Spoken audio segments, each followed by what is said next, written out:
Hello, ladies and gentlemen. It's a Ukrainian show, also known as Ukraine, Russia, China on Pod TV.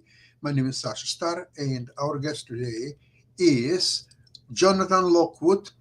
Dr. Jonathan, please show up on the show. We would like to see Oh, you and hear you as well. yeah, thank you. Thank you, Sasha. Glad to be here as always. Yes. Jonathan, so let me ask you a first question. So, for a long time, Donald Trump was saying that it's not his war, it's a war of Joe Biden. Lately, I think he has slowed down on this insistence. Well, he's What? had to. For heaven's sake, Sasha, he's had to. He's had to because remember, up until this time, uh, President Trump was of the mindset that it was possible to make a deal.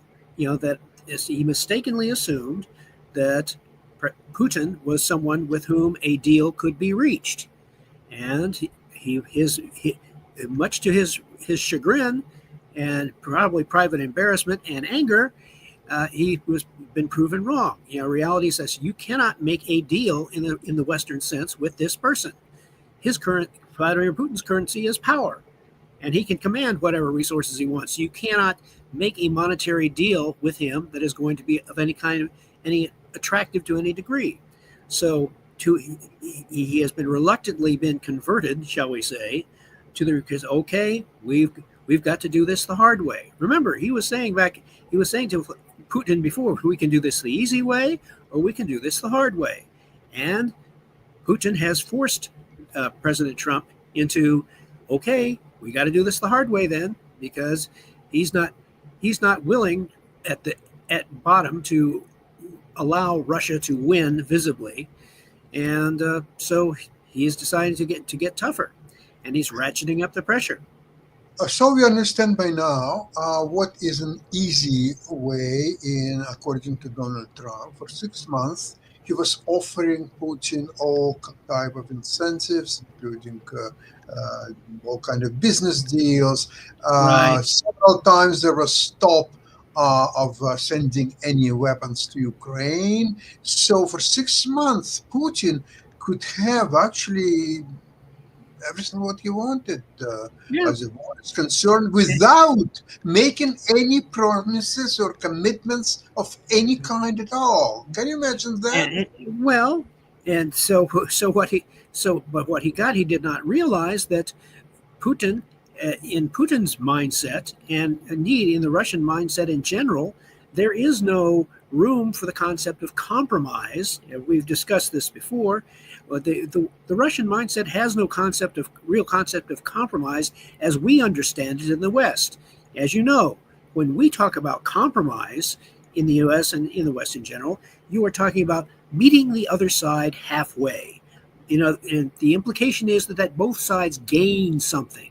But as you know, a compromise, when the Russians borrowed our word compromise and incorporated it into the Russian language, their interpretation of compromise was, or their translation was, mutual surrender. Where That both is sides are losing. both sides lose. And that is distasteful. That is hateful to the Russian mindset. So, in any case, Putin's natural response, given his mindset, was to put these maximalist demands, with no giving whatsoever. In other words, basically, he was arguing for unconditional surrender to all of his demands, that he gets everything he wants, and we just have to accept the new realities of the situation. So this is something this is a mindset that is completely alien to what President Trump has been used to dealing with. So this came as a shock to him. I would submit, I and so think now he is genuinely angry, and say, okay, you want to play it that way? Well, he's going to have to operate a new way, which now means that he is more sympathetic to those in the American public and in the Congress who are demanding greater military support to Ukraine. I would say better late than never, because now Ukraine has a real opportunity. And by the way, some Western military analysts lately, I've been looking at some of the latest assessments.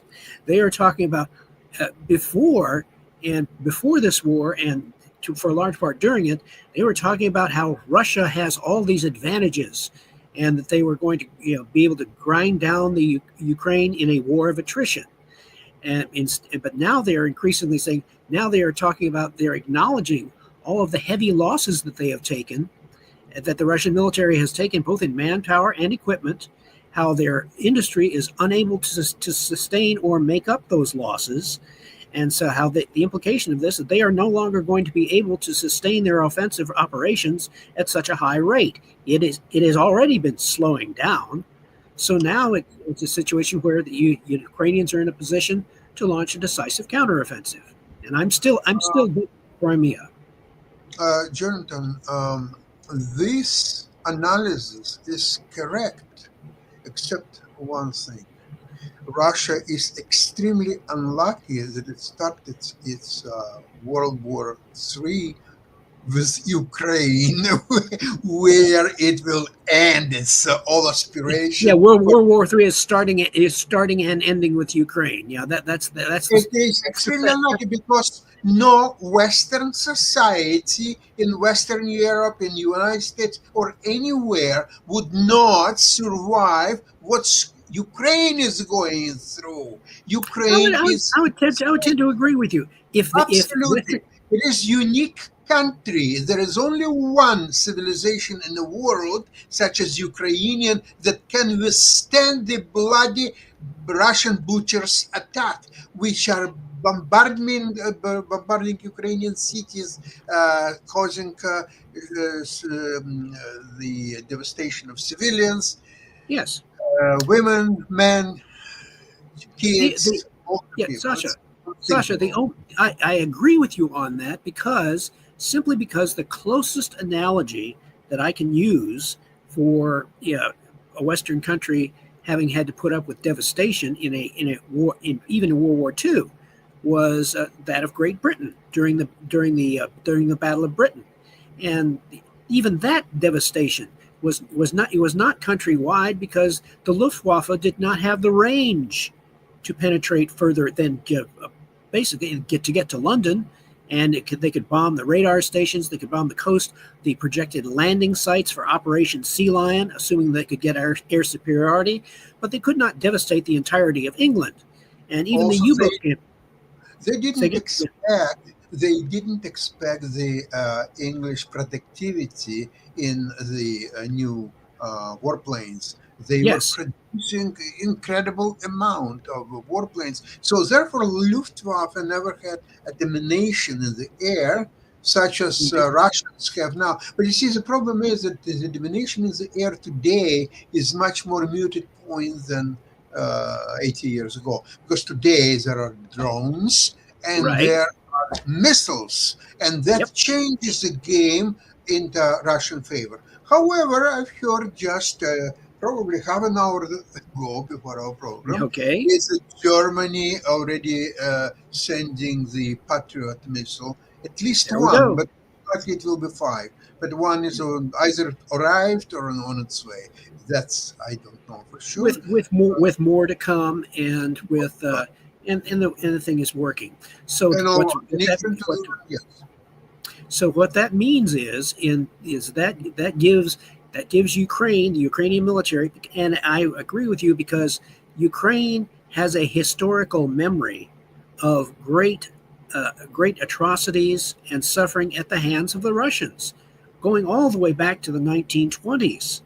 And not that many in the West realize this. Certainly not. It's not a matter of widespread knowledge. The Ukrainians certainly know it firsthand, and they have good historical memory of this. They have ample reason to hate the Russians and to be totally unwilling to surrender to them. And that support has only solidified for Zelensky since the start of the war. It has become even stronger. So now it is a question of when the decisive moment is soon going to be available, and we do not know the precise timing of it, obviously, but I am, based upon historical experience and my observation of Ukrainian behavior during this conflict, it is my estimation that before the end of this year, I would say before the end of this year, that Ukraine will be able to launch that decisive counteroffensive. And when I mean decisive, I mean the one that seals off the Crimea from Russian reinforcement and logistics. If they do that, then Ukraine will be able, I am also betting, shall we say, that Ukraine will be able to muster or has probably created a strategic reserve earmarked for a counteroffensive into Crimea once Crimea has been successfully isolated through the destruction of the Kerch Bridge. And the Kerch Bridge, yes, very likely. And you know what I've heard also just before our program is that Germans are preparing new missiles, type of Taurus missiles, but they will be equipped with even superior electronics components, and it will cost 20 times cheaper than their regular Taurus. And all will be supplied to Ukraine free of charge. So, what I like about it is that as Trump was trying to present its base. Okay, look at this. The Europeans are sending these weapons, but it's our weapons. We are being paid, and the weapons are going to Ukraine. Not really, Mr. Trump. No. It's Germany that producing these weapons, paying for these weapons, and delivers it to Ukraine.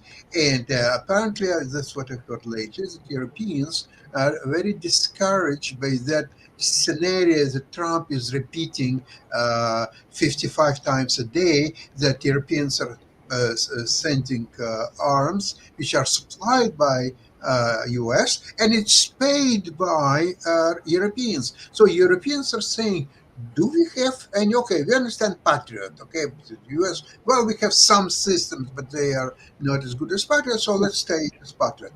Now, what about others, the weapons? We have anything to send, or we don't have anything, so we have to buy 100% of everything from the United States.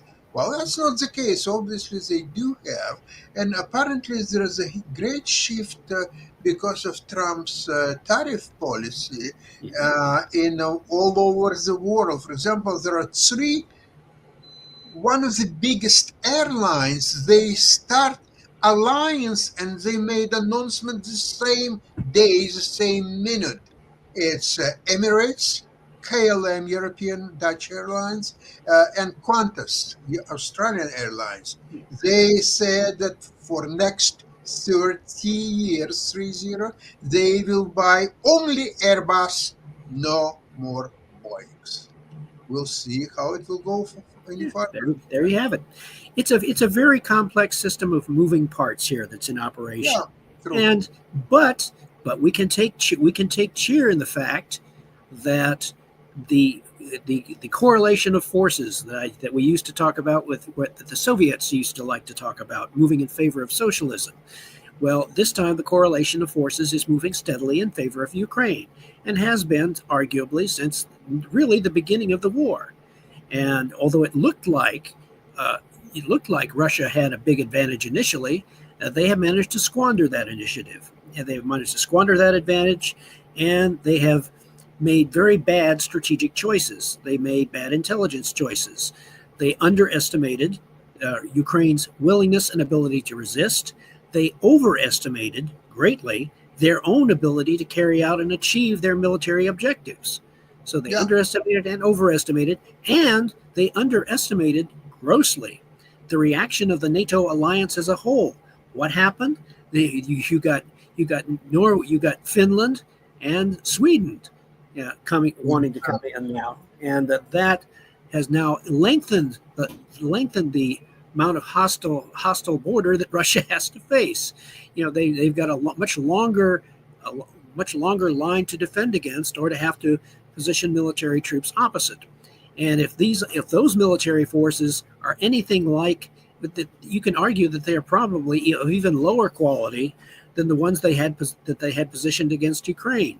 So the remaining NATO military members that are facing Russia should not have to worry themselves excessively about an imminent Russian invasion, because if they can't even deal with Ukraine, they're going to be really overextended trying to take on anyone else. Except one scenario, if somehow they will end up a war in Ukraine, whether through Ukrainian surrender or decisive victory or some kind of peace agreement with or without Trump, that would make them free to attack Baltic states or Right. anybody else who are not nearly as ready to fight Russians as Ukraine. Right. See, so this is element. So Ukraine is, but you're right. Ukraine is the critical linchpin in this entire absolutely. And so long as if Ukraine can force a decisive defeat operationally and force a de facto ceasefire and force the Russians to basically be forced to declare victory and go home very, very, very quickly, and because the moment they stop, things are not going to get any better for them. They have to deal, as you mentioned before, with all those returning Russian military troops, and they may well become bandits. They may be going and plundering their own population, and they also have to deal with the demographic consequences of all of those losses. The Soviets had to deal with the consequences of those very heavy losses after World War II in their own military divisions.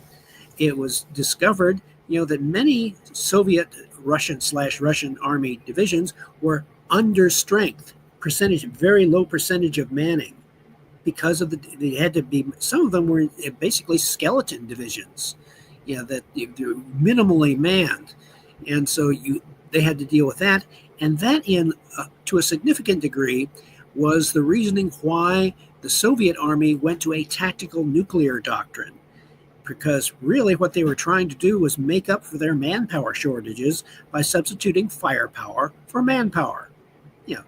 And they all were also trying to convince themselves as much as us that use of nuclear firepower. There was one book called The Offensive by Colonel A.A. Sidorenko, and in his book, in the part of the Soviet Officers Library series, in that book, he talked about the use of massed nuclear weapons fire along multiple axes of advance.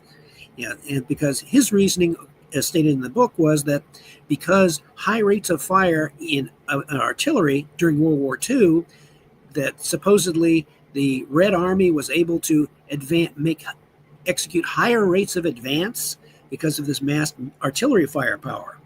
And that seemed rather suspect to me, because the implication was that mass nuclear weapons fire would enable the Soviet army to advance quickly along multiple axes. The only problem with that is they kind of glossed over the fact that their logistics systems were terrible. And they were never all that great during World War II until the U.S. supplied Ford trucks. And that gave the Red Army the logistical strength to be able to drive the Nazis out of the Soviet Union. Now, as we discussed before, the Russian army is using what? Donkeys? Other various types of makeshift vehicles in order to get supplies and troops to the front. And it's only going to get worse for them. So their offensive power, in my opinion, they have passed that culminating point that Clausewitz talked about, where you reach the peak of your offensive, and basically you've exhausted your initiative, and you become vulnerable to a counterattack by the defender. Well, I would argue, the Russians have reached that culminating point. They can't some specialists who are discussing that 50 days is a free range to Putin, that he can do in those 50 days. He can bombard Ukraine as much as he wants. He can advance as much as he can, and so on. But I was thinking about something else. 50 days, that's a signal for Ukraine as well. Ukraine, yes, they can throw the punch in this 50 days, and not only on the front lines, but also inside Russian targets, especially as they will get this new missiles from Germany. So this is quite an unpredictable situation. Now, interestingly enough, I heard one analyst who uh, actually he did a wonderful job. He went into analyzing the Goebbels speech of, I think it was February 18th of 1943. So it was Okay. right after the Stalingrad battle, which was Right. tragic for Germans. They lost And their right, army. and it was close to Manstein's counteroffensive too, that just halted the Soviet advance. But yeah, Exactly. yeah, So okay, what Goebbels said that you see at that time before the end of 1942, there was life as in normal times in Berlin and other German cities. Everybody was having great time and dancing and eating and drinking and so on.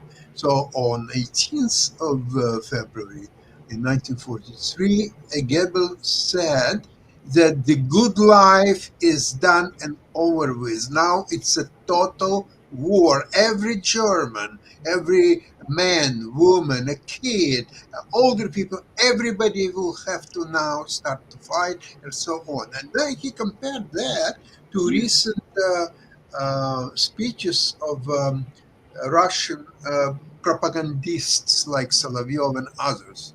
So Solovyov said a word per word. It's a total war now. We have to defend our motherland. All NATO countries are attacking and want to destroy us, and we have to defend our motherland, all of us together. And this yeah. very It's a great historical analogy, Sasha. What you have touched on reflects the desperation which now exists. The desperation which now exists within the Russian mindset, both political and military. They realize that the tide has turned against them, and that offensively, although they are not facing really a Ukrainian counteroffensive which would take Moscow, I don't think that I would not. That's not part of Ukraine's real strategic objective. They just want the Russians to go home, leave them alone. So, but the Russians have a real dilemma in front of them. They can't afford to quit, and they can't afford to continue. absolutely, and this is incredible situation right now that never been before in this 3.5 years war. So now Ukrainians, in my opinion, could skillfully started to use this situation to their advantage. And if they could do a year ago, they could attack and take part of Kursk region, why they wouldn't have that in many other regions? And never mind Moscow. It is Moscow, St. Petersburg. I really don't see why they shouldn't bother this as And well. it, But we, okay, you, that yeah, can wait. Maybe that can wait. I have no problem with that. But sometime just remind them of their uh, future. yeah, No, remind them of their vulnerability. absolutely. So you can do that. Uh, in fact, if you analyze what Russian army achieved in the last 12 months, they took over a territory smaller than country of Luxembourg. It's tiny European country, and that's what they achieved during the last 12 months. So if they will continue at this speed, they will take all Ukraine. It will take 300 years for them to take over all Ukraine. This, Which makes it ridiculous as far as trying to calculate. Yeah, it reminds me really of an old joke back in the 70s, where supposedly U.S. planners had programmed all of this information about when they were fighting the Vietnam War, and uh, they programmed all this information about the relative capabilities of the United States and North Vietnam and so forth, and then they asked the computer. They asked this in the late 1960s. They asked the computer the question, "When will we win?" And the computer came back with the answer, "Well, you won back in 1962." actually, in 1962, it was quite a year with this Caribbean crisis and so on. In the meantime, Soviet Union was still was very proud of all this victory in civil war of 1918 and revolution and all that stuff. And there was a museum, still is probably, right on Red Square. They call it, or used to call it, a museum of Great Civil War and Revolution. So there was a delegation from Germany, and a guide was walking them from one place to one room to another one. And finally, in one room, there was a skeleton. You mentioned skeleton a little few minutes ago. That's why I thought about this story. So the skeleton, and the guide explains that our dear guest, that skeleton belongs to a great hero of Civil War and Revolution, Vasily Ivanovich Chapayev. So everything politely started to say, "Oh, yeah, that's great." So they're going to a next room, and there is a small skeleton. And the guide says, and here is Vasily Ivanovich Chapayev when he was 8 years old. Jeez. Well, that's terrible. That's terrible, but it has an interesting kernel of truth in it. So, well, you see, these people who invented all the stories about revolution and civil war, and even Guide believed so much in that stories that they couldn't understand the impossibility of what they were presenting. How it could be 8 years old Vasily Ivanovich, when there in the previous room was his skeleton, but when he was killed. So obviously this little skeleton has nothing to do with great Chapayev, but that was not obvious to them at all. That's a joke only the Russians could make. It's only Russians, absolutely right. So today is that propagandist type of like Solovyov. So they're saying now we are in total war. We have to stop all this beautiful life as we used to it. So what he's basically saying is that Moscow and St. Petersburg have to apply the same standards to their behavior as all the rest of Russia. Because the rest of Russia, they don't have great times now because of the economy, because of these people are now being lost to war. There are not enough workers. There are a lot of people are required to all kinds of production facilities, primarily military production, and they even don't have enough people for that. So they are using now North Korean army, not so much for their greatness on the water, on the front lines, but as to free some Russian people to fill up the job vacancies, because North Korean, as great fighters as they are, they're completely useless on Russian production lines. Right. Language, many other factors. So right now, Russia has a very, very complicated future. It cannot continue the fight, and it cannot agree to any peace. Even 30 days, what Trump was asking, and Zelensky supported him, just ceasefire, 30 days ceasefire. No, they cannot agree to that either. So 50 days passing, what's Putin going to say to Trump? Oh, I don't know. Well, Sasha, would you say, to put it in to compare it to a chess situation, would you say that the Russians are approaching Zugzwang?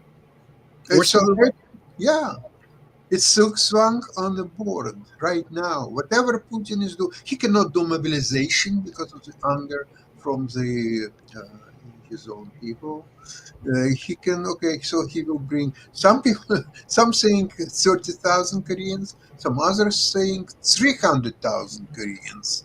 I'm wondering how large is the Korean army and how many people are still left there, and what kind of fighters they are.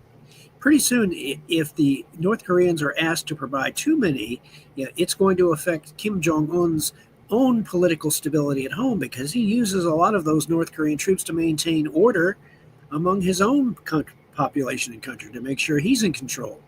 So if he sends too many, and that could produce serious unrest potentially within North Korea itself. So that is not an unlimited asset by any means.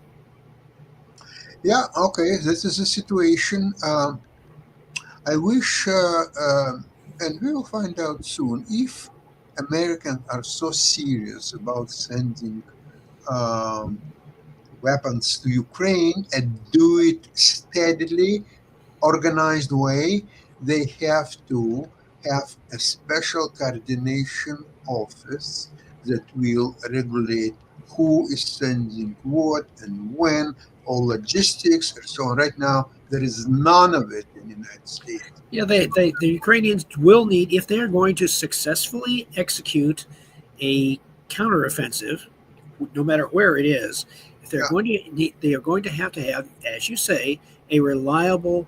They have to count on a reliable stream of supplies and weapons, so as to be able to sustain a successful counteroffensive that could end the war with a decisive victory. And so, in order to do this, they have to count on that either coming from the United States or second best, the United States in part, plus continued and increased support from various European countries. And the best possible case of all is, of course, the United States fully commits to support to Ukraine, and all the NATO members join in as well. In which case, then the Ukrainians have all they need to throw that decisive counterpunch. I think what's important is to show Putin impossibility of him winning the war. When in his head, it will be just engraved in stone, right on his forehead, that you, Putin, cannot win this war, and you will not win this war. That's where the war will stop. I really hope so. Well, as Winston Churchill said, the one thing that the Russians respect more than anything else is strength. Yep. And nothing for which they have more contempt for than weakness, particularly military weakness. That strength has to be demonstrated, and the sooner, the better. John, thank you very much. Thank you very much for today's program, and I will see you on Tuesday, same place, same time. Thank you very much, and glory to Ukraine and United States. God bless America. And Canada. Let's not forget Canada. There you go. That's the spirit. Everybody. Bye-bye.